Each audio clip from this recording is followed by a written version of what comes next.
What is up, everybody? Today's episode is brought to you by our very own Impact Theory University. To celebrate our second anniversary, we are offering almost 40% off our mindset course. With over 60 hours of video lessons and monthly live calls with me, this is the best way to get the skills that I used to go from sliding towards depression, laying in bed to 4 to 5 hours a day, needing shame to get out of bed just to make a sandwich for Lisa, to building and running my third wildly successful company.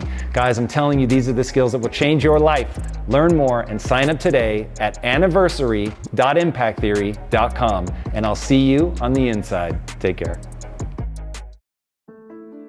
What is one change that people could make to their diet that would have the biggest impact? Counting calories simply does not work at all. And people will say, oh, but it does. Well, if you look at the scientific studies, it doesn't. We are prehistoric in that when we see food, smell food, or talk about food, we can eat more food. Most people eat in such a way that they always experience cravings, and they've never experienced just hunger without a craving. I was like that 100%. And when you clean out the stuff that's causing the cravings, like, wow. I understand that I'm staring at a candy bar, so of course my mouth is going to water. That doesn't mean I have to eat it. The reason carbohydrates are very problematic is that they tend to be processed. So processing removes a lot of these satiety signals. So even if you've eaten a huge buffet and somebody says, hey, do you want a few sips of my soda? You'd say, sure. Don't be afraid of healthy fats. Coconut oil, avocados, olives. Once you understand your physiology and your physical response to just the seeing of food, you can begin to navigate and control those urges a little bit more. I know now that our sleep quality is more important than our diet and exercise combined. Fascinating stuff, how much more fat you lose when you get optimal sleep. It's insane. It's not just physical, right? The mental, the emotional, and even spiritual side are all paralleled, and like it has to be a complete transformation. Otherwise, it's just going to be a diet that people do for 30 or 60 days. You can look at yourself in the mirror and say, I do what I say I'm going to do for me. But if they can work on the mental, emotional, and spiritual while they're working on the physical, that's where I feel like people will really truly be fulfilled, because they realize that it's not just about being skinny or having six-pack that brings them fulfillment.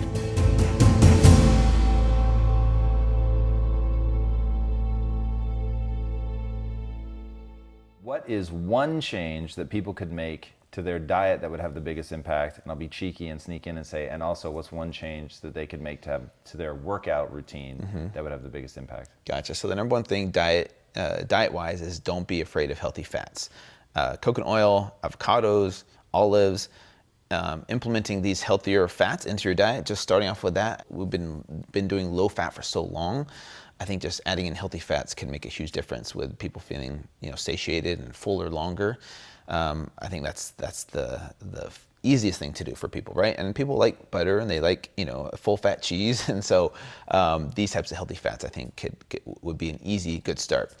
As far as workout goes, the easiest thing would be to do interval training. So get your heart rate up to a very high level, whether it's walking up the stairs, walking uphill, running on a treadmill. Maybe let's say you run for 30 seconds, you get your heart rate up, whatever it is that you're doing to get your heart rate up for 30 seconds. That could be jumping jacks, right? And then recovering for about 30 seconds. And then repeating that for about 10 minutes will give you the most bang for your buck, in my opinion. I think simplicity and understanding that we're very habitual creatures, understanding and leveraging the habit patterns that we were talking about.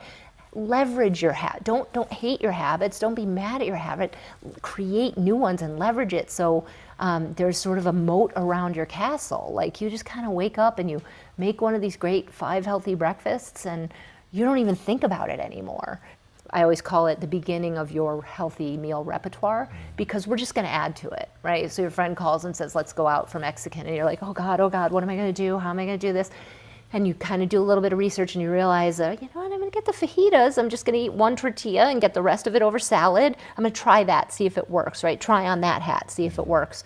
It works great. Now I know every time I go to Mexican, I've got this sort of go-to thing that's really yummy and I like it and it works with my program. So it's like that understanding and doing things that are right for you in your life, very important. If you're eating real food most of the time and you're moving your body every single day, biking or swimming or Zumba, dancing, ecstatic dance, whatever it is, moving your body, right? Just getting out there and moving and eating real food. It's super easy to eat 20 cookies, right? Like if you're like stressed out and you're having these baked goods in your house, but no one's gonna sit down and eat 10, 20 avocados, right? I mean, I've never seen anyone do that because they're stressed out. And I think if we could just get people to focus on the process of the habits that make a healthy lifestyle rather than the results, then I think the results will take care of themselves. The anatomy of a habit is simple, right? Habits are just very, very simple. They are made up of three distinct things that happen. There is a trigger or a cue of some sort that kicks that routine off, that kicks the habit off. That habit then gives you some sort of a reward.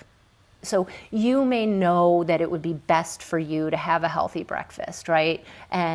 But your habit isn't that you don't know that perhaps having a healthy breakfast would be smart. It's that your bad habit is you wake up and use the snooze bar 3 times in a row, making you, 15 to 20 minutes late every single day. So you get up, all of a sudden you're running late, you then skip breakfast altogether, you're completely stressed out, you get in the car, you get to the office and there's a coffee cart with donuts outside, you say, I'm just gonna get coffee. But as humans, anytime we see food, smell food, or talk about food, we're triggered to eat it. So you see the donut, you don't have any resolve at that moment because you've been eating the donut habitually for days. But it also releases a big fat dose of serotonin. So you are getting a real feel-good kind of thing. We back it up and we say like, so why is this happening? Okay, let's take that alarm clock. This trigger's bad. This lateness is triggering this donut. Let's move this alarm clock across the room, or stop using your phone as an alarm clock and get an actual alarm clock and put it across the room so you have to get out of bed. And let's stop being late, because that extra 10, 15, 20 minutes allows you to then go to the kitchen where we trigger other things, right? Where I put Post-it notes of like, okay, today's breakfast is X, Y, and Z. So you don't have to think. You just have to start to create this new pattern. Once you do something about 3 to 5 times, it begins to become this new fledgling habit, and it's not as painful. I think in that anatomy of habits, I think no one ever has talked about the emotional difficulty that ensues from changing a habit as well.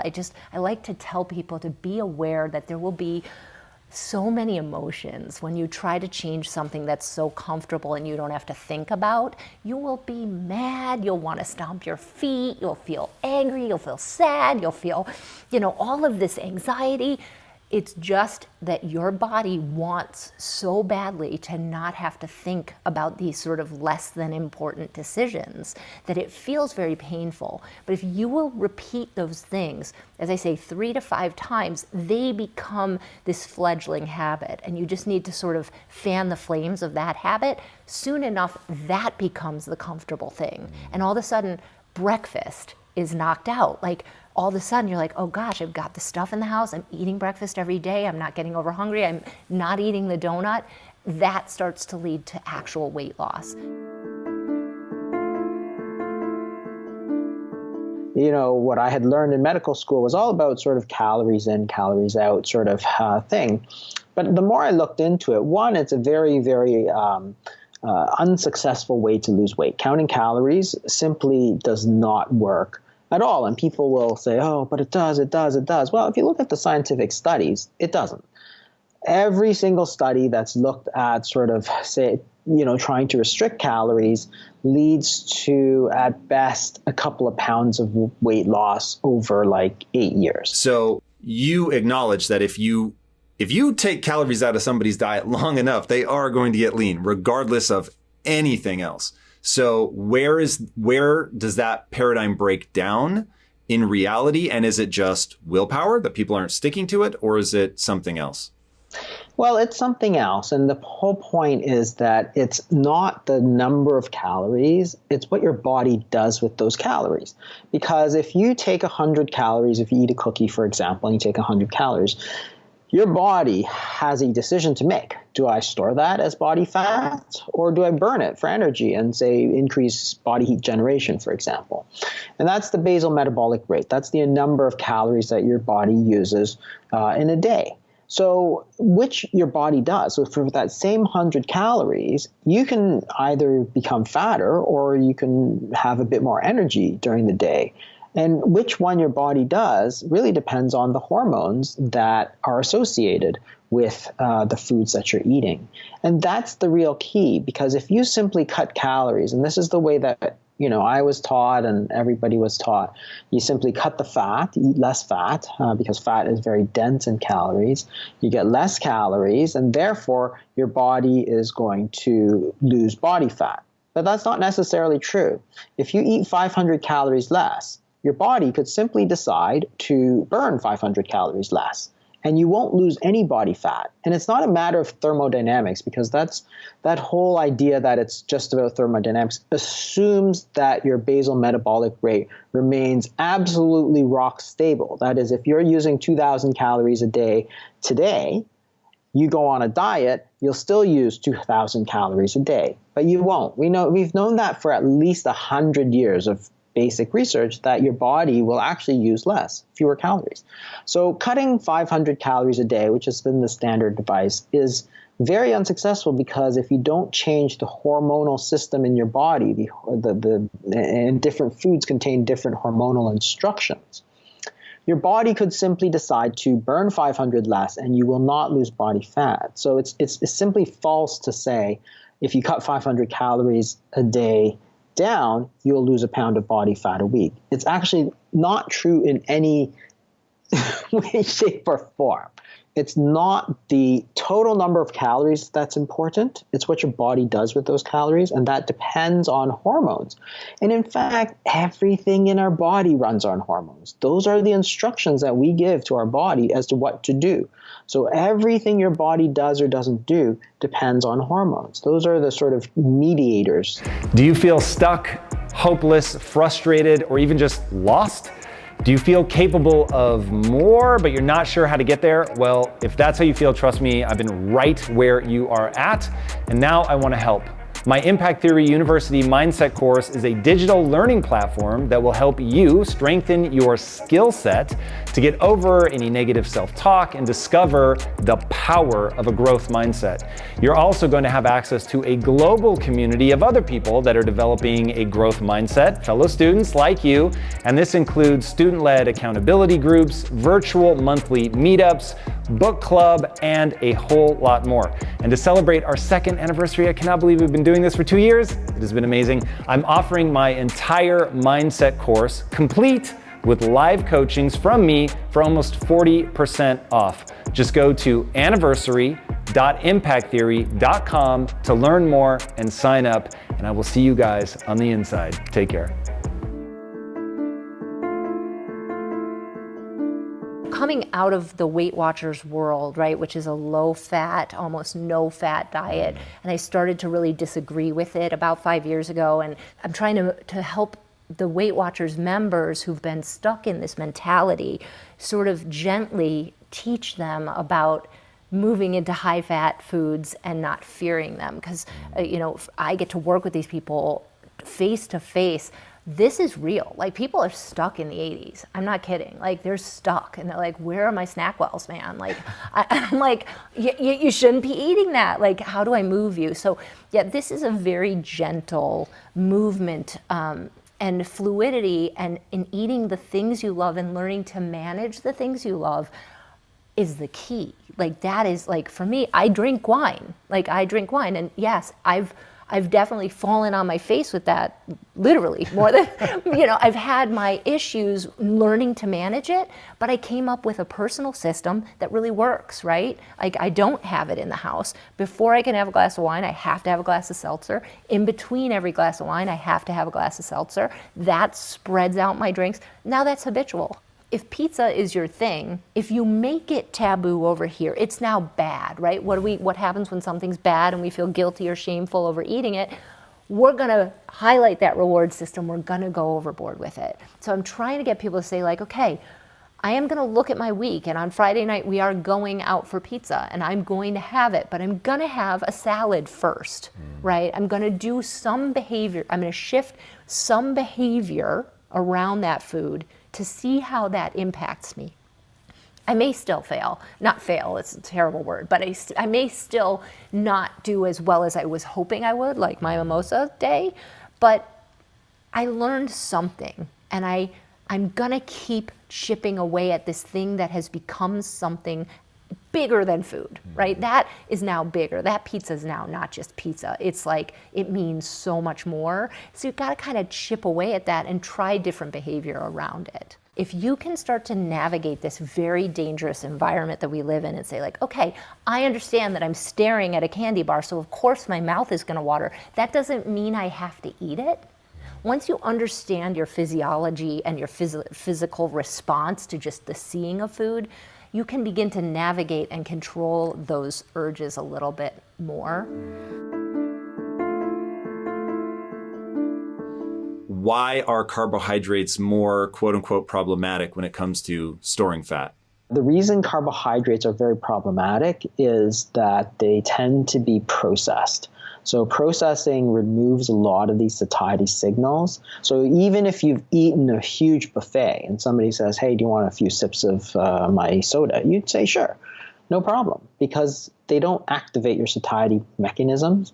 And same for like a cookie. You could easily eat a cookie after you're full from dinner, where you would not eat another, pound of steak. So it's a bit more complex because there's multiple interacting hormonal systems that regulate how we respond. Protein doesn't seem to be nearly as bad, even though it has a lot of insulin effect. It has probably a lot of these other hormonal effects that are just as important and really stop us from eating.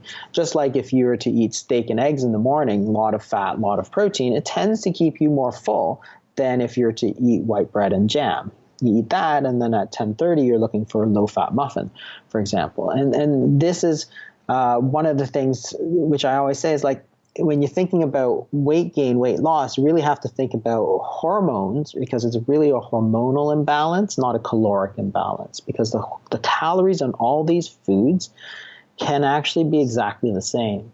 And that's why not all carbohydrates are bad for you. Like clearly there have been many societies that have lived primarily on carbohydrates. Yet if you measure the insulin response, they're actually quite good. So something like they did a study in Catawba, for example, which is a South Pacific island, and they measured their diet, and it was about 70% carbohydrates, but natural carbohydrates, and they weren't eating all the time. Then when they measured their insulin level was below the 5th percentile of a reference sort of Swedish population.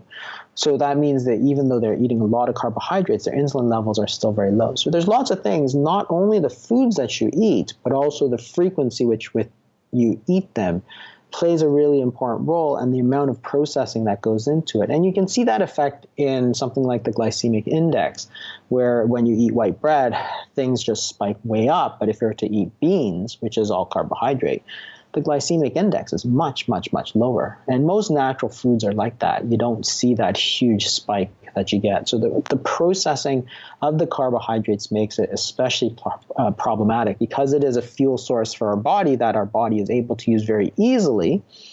And it's highly refined so that you don't have any satiety, and then you're getting it sort of absorbed very quickly because you removed all the fiber, you've removed all the fat. And that's sort of what goes into it. But focusing on the hormones is really important because it leads you away from focusing on something like calories. The only implication of focusing on the hormones as opposed to calories is that some foods are more fattening than other foods. That's really the only implication. It's like, boy, if you were to ask your grandmother or great-grandmother, she'd say, well, duh, I hope you didn't have to go to university to learn that. Of course, some foods are more fattening than other foods. Like cookies are fattening. Like anybody could have told you that. Anybody with an ounce of common sense would have told you, you don't get fat eating broccoli. Like these are just like things that we take for granted that we should know. But people get so focused on, oh, it's all calories, that they say ice cream is as fattening as salmon. It's like, no, obviously not. If you've ever lived, on this earth, you would know that ice cream and salmon are not equally fattening for the same amount of calories. That's just common sense. A lot of people mix up the metabolic and the cognitive and the health benefits of fasting with the self-control benefits, and they try to mix them up. And the truth of the matter is that you and I are pretty fortunate. We've had companies that have done well, and we don't have to worry about getting up, driving for an hour in traffic. Our kids are now staying at home with, 2 kids hanging off each arm, and just a huge amount of chaos. Oh, and on top of that, I'm just going to fast today, even though I'm metabolically not really in good shape. And what's going to happen is you'll be just like me when I weighed 300 pounds. You're going to be hypoglycemic, you're going to be hangry, you're going to yell at your kids, you're going to yell at your boss, and it's not going to be a good day. And you're going to say, basically, F fasting, this is stupid. It doesn't work. But you don't have to do that. You don't have to experience pain and hunger to get the benefits of fasting and to go into fasting. And after 10 plus years of recommending this in my writing and 15 years of practicing this, what you find out is that there are things that you can do in literature that don't trigger the 2 things that break a fast. What breaks a fast is having sugar or carbohydrate that raises your insulin. So if you keep insulin low and your blood glucose won't change much except for based on your adrenal function. If you do that and you don't eat protein, which impacts a whole different set of enzymes, you're getting the benefits of fasting. And now some people are already up in arms going, you can't have 5,000 calories of fat. No, you would get disaster pants if you did that. But you can have small amounts of this. And the evidence I have for this is called, number one, bulletproof protein fasting, which has been practiced since 2012 when I wrote about it. And this is, you eat less than 15 grams of protein during a day, but you eat carbs and you eat fat, and magically autophagy turns on. In studies, you can do that. So I've always thought of fasting as you put nothing in your mouth that isn't exactly H2O. That anything beyond, maybe I recently broadened my stance to include salt, just normal table salt. That's pretty important. I was going to do a 10-day fast without salt. You could die. It. There's that. If you'd have told me I had to fast, I'd have been like, no. Like, I'm not going to do that. I'll go into starvation mode and it's going to suck. And then I won't be able to do my job and, I'll act like a jerk and all that stuff. That message is playing super loud for everyone who's got extra pounds. And then they have this desire to fast, but then you feel like a failure because the automated system in your body wants you to eat and you don't know how to deal with it. So the deal is, I'm going to put you in charge. That's what's going on here. And so all of the bad things that you think about fasting won't happen. What's going to happen is you're going to save time and you're going to feel better than you do today and you'll never be hungry. And then they're like, okay, I'm going to try this once. I think you're full of crap. And they almost always start with a fasting hack. There's a reason that there's been several 100 million cups of bulletproof coffee and people have lost 1 million pounds on the bulletproof diet. It's because when they had that fat in the morning, they were intermittent fasting. They just didn't feel hungry. And for the first time in their lives, when lunchtime came around, they're like, I guess I could eat instead of the way I used to be, which is like, what's for lunch? What's for lunch? Tacos? That whole voice, it just shuts up. And oh my God, it's so liberating. Yeah, it really does change your relationship to hunger. That was the thing that I could never quite get people to understand about ketosis specifically. And it's not like you're not hungry. It's that it doesn't have a grip on you, which is very, very different. It's because there's 2 things that we confuse. One is a craving and the other is hunger. And hunger is the sense that, you know what, it's time to eat sometime soon, but I could wait a while. And a craving is if I don't eat right now, someone's going to die, whether it's me or someone else. And most people eat in such a way that they always experience cravings and they've never experienced just hunger without a craving. I was like that 100%. And when you clean out the stuff that's causing the cravings, like, wow, the experience of lunch is so different. What's the ideal split for you? The ideal split is whatever you'll do. And 16-8 is great, but for So especially 16 women hours of around, not eating, and then Yeah. I eat however much I want in an 8-hour window, or do you Correct. put limitations in the eating window you can eat as much as you want during the window. of Twinkies? You can, and you'll still get benefits, to be perfectly honest. You'll just get more benefits if you eat good stuff during the window. And that's the other thing. Okay, maybe you don't want to go grass-fed only. Maybe you don't want to eliminate French fries from your universe. Okay, fine. Intermittent fasting will help everybody, even on a complete crap diet. However, you'll be more hungry during your intermittent fast if you eat crap. So you got to deal with that. And ideally, what you're eating after you break your fast, you can have carbs or not have carbs, but don't have sugar, don't have seed oils, and eat grass-fed meat or don't eat meat. And if you follow those basic principles, and there's other nuances in there, what you find is that you feel really good. And the next morning, you wake up and you're not ravenous. And you're like, oh yeah, I don't even want breakfast. And that's a very liberating thing. Because if we're spending so many of our thoughts every day on food, and then you just aren't hungry, it really changes things. So I want millions of people to say, I'm going to try this basic thing. I'm not going to worry about getting my diet perfect. I might make a few changes, but I'm just going to learn how to intermittent fast. And what I don't want them to do is what a lot of the fasting community does, where it's all about the fast. And every month I'm going to fast for a week. And what you end up doing is you get people who become, they basically burn out their adrenals. And so women see sleep problems as the first symptom that they're overdoing it. And then they see hormonal problems in their monthly cycle, and then see hair loss and hair thinning. Guys, same thing, but it's usually 2 to 4 weeks out for women. First is sleep problems, then you wake up and there isn't a kickstand, and then you... That took me a second. Took you a minute. I got there, yeah.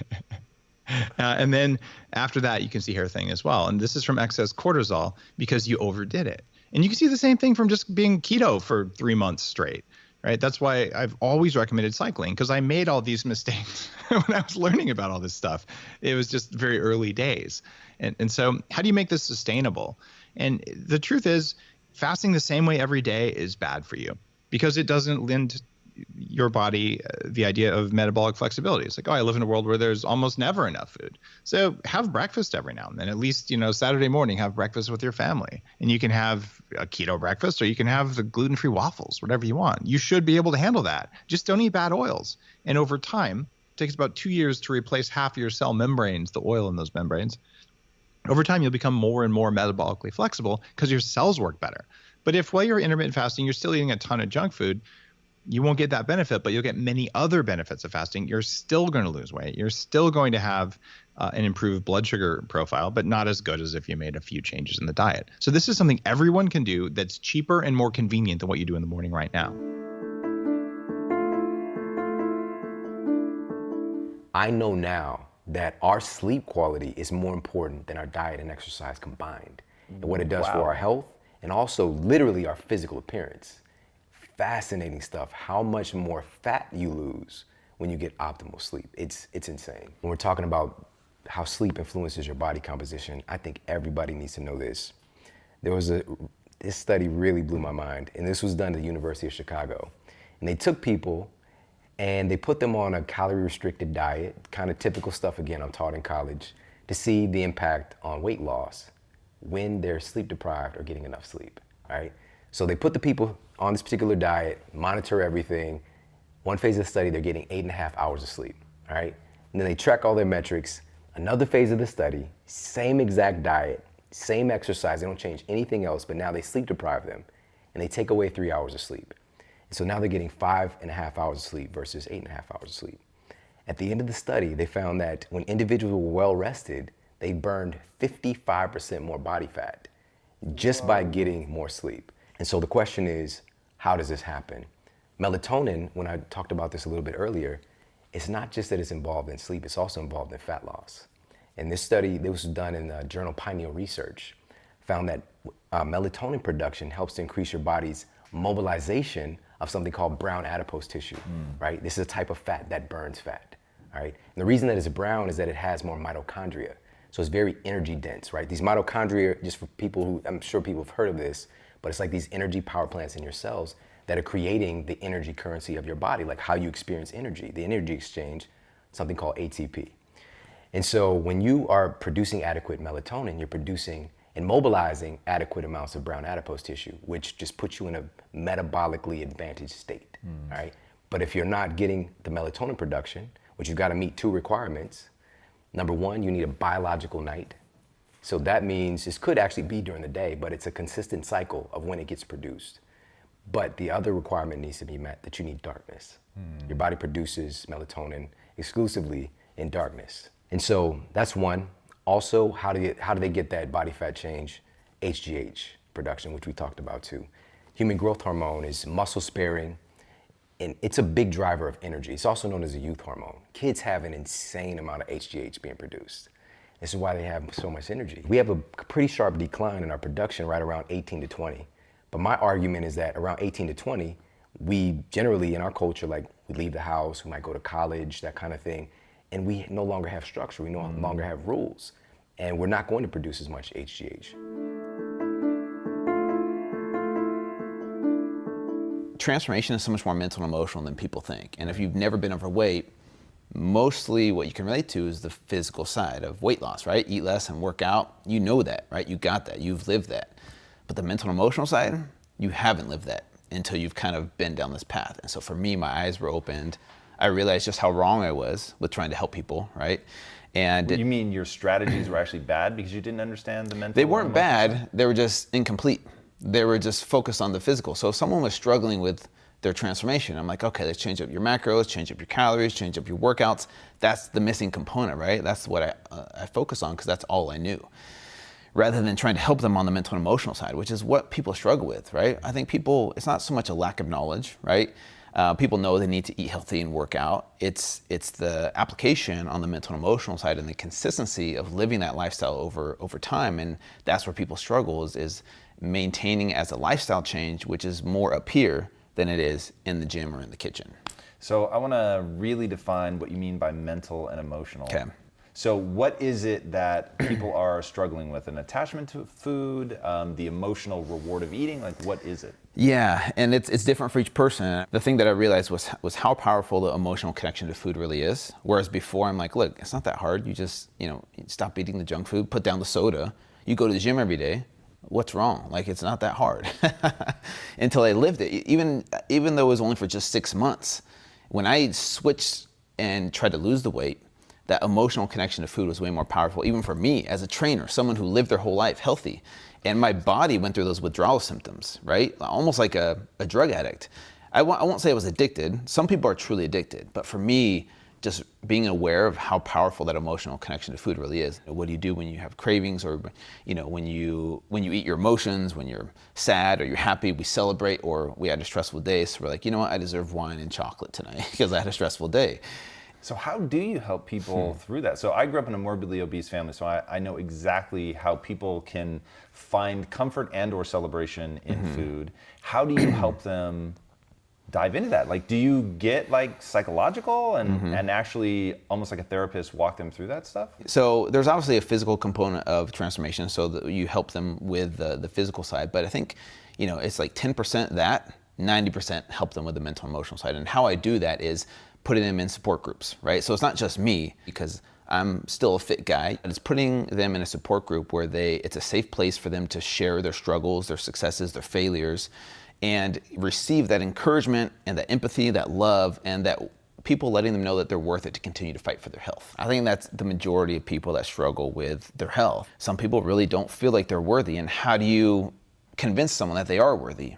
I still don't know. It's still up to them. It has to be their idea. I can't tell someone they're beautiful. They have to truly believe that they're beautiful. They have to truly believe that they're worth it. It's, hope that by telling them and putting them in a group where other people are telling them as well, that they will find that inner motivation and inspiration and kind of like, inception to come up with that idea themselves. Like, maybe I am worthy. Maybe, I can do hard things. The health and fitness industry, in my opinion, hasn't used this fully yet. And that's kind of what my hope is with Fit to Fat to Fit, is to use empathy as a tool. People are going to be more willing to listen to, their trainer or coach if that person has that empathy and can really come down to their level, walk in their shoes a little bit and really understand where they're coming from. And then they'll be more willing to listen to the advice that you have and the physical tools or hacks that you have to help them along their journey. I love in the book how you talk about that exercise is really about exercising the mind even more than it is about exercising the body. I think that's so astute, and I think that people really miss that a lot. And going back to the notion of earning credibility with yourself, what does that process look like? Yeah. We are all day making promises to other people, right? I have children, and if I tell my child that I'm going to show up for them, you have to believe I would literally walk across fire. Like, I would walk across fire for that child. But what I realized was I wasn't ever doing the same loving thing back to myself. I had become completely disposable. I was making a promise and then breaking that promise to myself, which made me not trust or love myself. Because would you trust or love an external person who continually broke their promises to you? So establishing integrity with yourself becomes probably one of the greatest things you will ever do. You're going to gain life skills that make your work better and your family life better and your love life better, because once you can look at yourself in the mirror and say, I do what I say I'm going to do for me. For example, like is on a physical transformation, they're trying to get healthy. If they have these small wins in their life, right? Like, I did my first burpee, or I did my first push-up or pull-up, or I ate healthy for a whole day. These senses, these small things of accomplishment help build that confidence of maybe I can do hard things. I recently had this guy from Nashville come out to work with me. He started out 600 pounds. He's been doing keto, intermittent fasting, is down to 450 pounds. Wow. And the thing that gravitated him to me and my brand was the whole empathy thing and understanding where he's coming from. Because he felt judged by other people. And so he's like, Drew, I only want to work with you. And we took him to this place called Jim Jones in Salt Lake City, and they've trained the cast of 300, and they train Superman, and so these celebrities. And I'm like, okay, we're going here. And he was like scared to death. He's like, Drew, you're trying to kill me. I'm like, no, I'm not going to kill you. Like, I understand that we're going to start out slow, but I had him do modifications to the things that we were doing in the workout, and it was hard for him. But at the end of the day, he's like, Drew, like he started crying. He's like, Drew, this was the best thing for me. Like, being able to do, ball slams like you guys, and being able to do like modified push-ups. He's like, I haven't moved my body in years. And I think after he came out here, like, he was super confident, and I had him say these positive affirmations to himself, like, I can do hard things. As he's doing the workout, I can do hard things, as he's doing farmer's carries and wanted to give up, but he pushed harder. And if I can get him to believe that he can do hard things, even though it's small at first, then that's going to help motivate him and push him, when he tries to do something that it's like, oh, that's impossible, there's no way I could do that. But now he's like, maybe I can do that. What would you prescribe to them to do to show them that they can do the hard things to begin building that self-worth? Put out these mini challenges throughout the month. Like, okay, you guys, this month we're going to focus, sometimes it's a physical thing, but other times it's like, hey guys, for 30 days, I want to challenge you to do maybe 3 to 5 positive affirmations every single day. And all you're saying to yourself is, I can do hard things, or I am worthy, or I love myself, and I'm proud of who I am. It's not a direct cause of weight loss, but if you can set yourself up for this win, that's going to help you that's going to help set you up for these other wins down the road when it comes to the workout you're going to do this month, or sticking with whatever diet you're trying to do for that month. Because then you realize, man, I can do hard things, even if you don't believe it at first. And that's the thing, people really don't believe positive affirmations at first because they've had 30, 40 years of negative self-talk. And now you're trying to tell them, just say these things out loud to yourself. Words have power. And they can actually change your beliefs, and they can actually change you at the cellular level the more you say them consistently. So I think there's something to saying positive words about yourself to yourself every single day. And so that's one thing that I do in these private Facebook groups to build that confidence and convince that person that they can do hard things. If I remember the first time I said a positive affirmation, I had goosebumps and I almost started crying. For me, like a tough dude, it was weird. So for me, just kind of telling you my own testimony of this, it's changed my life 100%. Back then, I focused so much on the physical aspect of weight loss or just transformation in general. But now I've been doing this for years. I realize, like, that's what we're missing in the health and fitness industry is it's not just physical, right? The mental, emotional, and even spiritual side are all paralleled, and like it has to be a complete transformation. Otherwise, it's just going to be a diet that people do for 30 or 60 days. But if they can work on the mental, emotional, and spiritual while they're working on the physical, that's where I feel like people will really truly be fulfilled, because they realize that it's not just about being skinny or having six-pack that brings them fulfillment, right? You could have the perfect body, but so many people with perfect bodies are miserable inside and they hate themselves still. Why? Because they don't take care of the mental, emotional, and spiritual, and they have to all be taken care of. Otherwise, they all atrophy, like you said, and you'll find out that your life is out of balance in a way. What are some other things that you would have people do as sort of a part of just like your regular routine? Daily gratitude list. And what I mean by that is looking around you and being grateful for what you have now, rather than like, oh, I'll be happy when I reach my first $1 million. Or I'll be happy when this or that happens in business. I think a lot of people do it wrong, though. They, just like with physical transformation, they're like, oh, I'll be happy when I meet this goal and then I'll celebrate. I think that's where people struggle and people suffer, because they get unhappy because they're not there yet, right? And then they get there and they're like, well, that wasn't it. What is it now? Like they're looking for something else, some kind of outside source of happiness, when in reality, you can create it inside. You can choose to do it. It's hard. It takes rewiring your brain. It doesn't happen overnight. But I promise you that, if you can do things like a daily gratitude list every single day, that's going to help you be fulfilled in the here and now while you're working on a better version of yourself. I hope you guys enjoyed this episode, which was brought to you by our very own Impact Theory University. Do not miss out on this special second anniversary deal of almost 40% off our mindset track. This is a savings of $100 on 60 hours of classes, plus live coachings from me and access to our massive community of like-minded fellow students. Just go right now to anniversary.impacttheory.com to sign up. And I'll see you guys on the inside. Take care.